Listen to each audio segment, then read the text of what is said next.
Hello and welcome to your 10 at 10. Today, this message is for you. Each of us that's on this call right now, each of us, this is for you, right? Each of us that is watching this as a recording, this is for you. Each of us that, you know, may be considering a career in real estate, this is for you. If you're an agent at another brokerage and you're not pulling down $100,000 a year in commission, this is for you.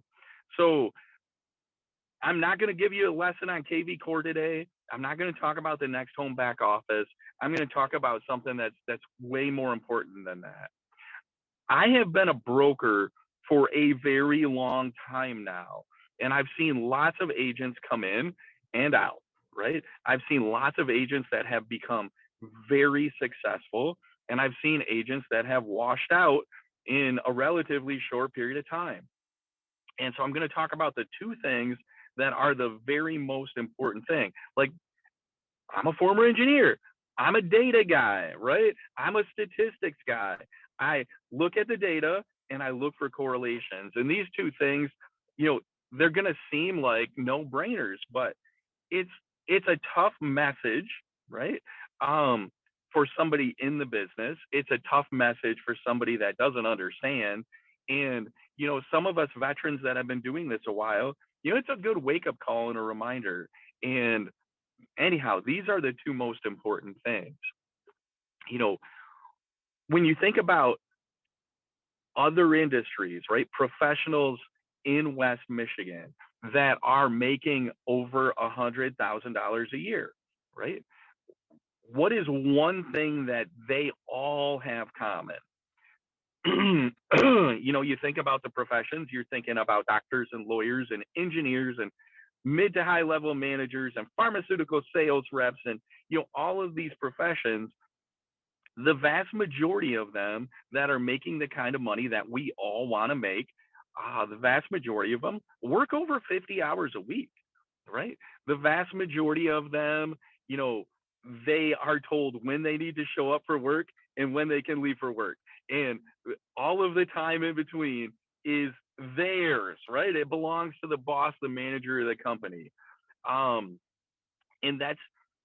there's a lesson there, right? In some of those professions, they're expected to be on the road all the time. We are blessed in our industry that we have flexible schedules, that we don't have somebody telling us what to do, that, it's up to us. We can have, a flexible schedule and you take time off, do whatever you want, whenever you want. And that's a blessing and a curse, right? So when we're looking at those other professions, there's some lessons there, right? If you're working part-time as a realtor and you may be working 5 to 10 hours a week, guess what? That's not enough to pull down the kind of money you want. If your goal is to get into real estate and then, transition into full-time, it's incredibly difficult to do that when you're working 5 to 10 hours a week. If you were to work 40 to 50 hours a week and do the things that you need to do, then yeah, it's definitely possible. In fact, it's not difficult. So the one thing that, the one lesson that I want to talk about is getting those hours in, right? A flexible schedule doesn't mean, oh, it's the middle of the day and I get to take time off. Doesn't mean that at all. It means, hey, I've got time off, or I'm going to go to my kids this, I'm going to go do this, that, or the other thing. And I don't have to make that time up. That's not what I'm saying at all. In fact, and you guys have known me long enough and you've seen me do this time and time again. When I was at JCI, I wasn't allowed to take my kid to school and pick her up and go to her volleyball games and, do this, that, and the other thing. But now that, I'm in real estate, I'm blessed to be able to do those things. However, when that's done, I come back to the office and make up the time that I missed. Hi, Lola. And, it's important that we do that and remember that, if we expect to make, a really good living, we need to get our time in, make our time up, and this, that, and the other thing, right? So that's one part of it. The other part of it is when we are putting our time in, we need to make the most of it. Excuse me. So we've all had other jobs, right? And in some of those jobs, there's always the person or people that show up in the morning, they put their time in, they do the least amount of effort possible. And at the end of the week, they get paid the same amount as us. And, it always sucks if you're us, right? For them, they did nothing and they just showed up and they get paid. Our industry is not like that. You need to be productive, focused on doing income producing activities every minute that you possibly can that you're counting as work, right? So if you got a crazy ass dog running around in the background, interrupting your day, like that's something you got to fix, right? That time isn't productive. Never once did I go to JCI as an engineer with a crazy ass dog and expect to like be productive and not get fired, right? Or sent home with the dog, right?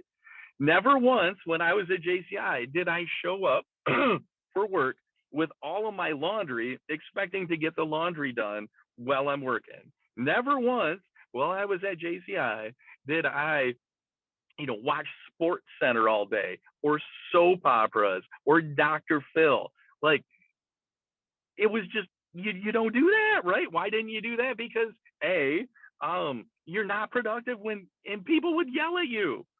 But when we're in real estate, it's a blessing and a curse because we have the opportunity to allow all of these distractions and time vampires to soak up all of our time. And the reality is it's taking away from our income.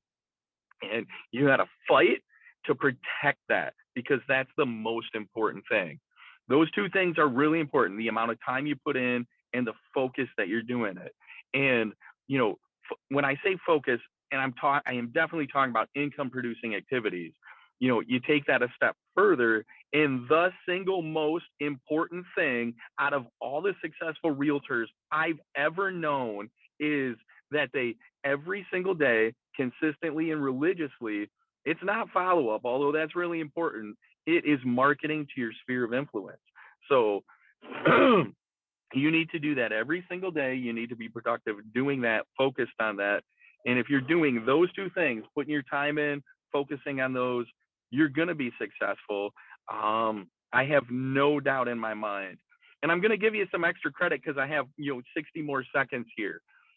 Right now, each of us on this call, we are incredibly lucky and blessed to have have clients right now that we're working with, right? We're actively working with either as buyers or sellers, right? Excuse me. We're blessed to have that. It is January in Michigan. And yes, business happens in the winter. Yes, business happens in the, all year round. But I can tell you this much. Right now you're busy, but in 3 months from now, you're going to have even more buyers. You're going to have even more sellers. This is the time for education. This is the time to use that time for education. This is the time to perfect your processes. This is the time to practice your spiel, practice your, everything. Make sure that everything is dialed in because once we get busy, right? I've never seen somebody, oh, I'm not going to be able to work the full day, so I'm not going to go on a listing appointment. That always happens, right? I'm not going to be able to, go show houses. That always happens. I'm not going to be able to, go write, a purchase agreement. That always happens. I'm not going to be able to do a CMA or put, a buyer's tour together or make sure that I can get in these, like all of those things in our minds take precedence and we do them every single time. Typically what I find is the very first thing that drops off your to-do list or your agenda is, marketing to your sphere. And that is the very most important thing. So anyhow, I hope this helps. It helps me set my mind right occasionally as well. And, I hope you guys have a great day and do your best to make today awesome.